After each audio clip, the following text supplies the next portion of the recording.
सोने के अंडे देने वाली मुर्गी। किसी समय की बात है। एक गांव में एक गरीब किसान अपनी पत्नी के साथ रहता था। किसान बहुत मेहनती था, लेकिन उसकी मेहनत के बावजूद उसकी आय बहुत कम थी और वह गरीबी में जीवन गुजारता था। एक दिन उसे एक अनोखी मुर्गी मिली। यह कोई साधारण मुर्गी नहीं थी, बल्कि वह हर रोज एक सोने का अंडा देती थी। किसान और उसकी पत्नी उस मुर्गी को पाकर बहुत खुश हुए। अब हर रोज वे सोने का अंडा बेचते और जो भी पैसा मिलता उसे अपनी जरूरतों को पूरा करने में लगाते। धीरे धीरे उनका जीवन सुधरने लगा और वे पहले से बेहतर जिंदगी जीने लगे। लेकिन जैसे जैसे समय बीतता गया, किसान के मन में लालच घर करने लगा।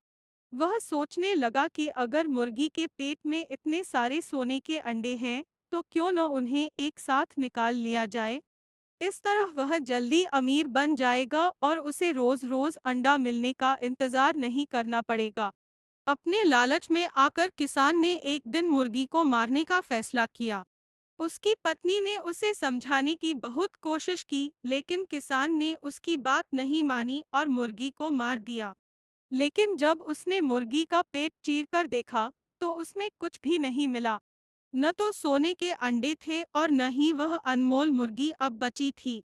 अब किसान के पास न सोने के अंडे थे और न ही वह मुर्गी, जिससे वह रोज एक सोने का अंडा पाता था। किसान को अपनी गलती का एहसास हुआ, लेकिन अब बहुत देर हो चुकी थी। उसकी लालच ने उसे फिर से गरीबी में धकेल दिया। शिक्षा, लालच हमेशा नुकसान ही पहुंचाता है। संतोष में ही सुख है।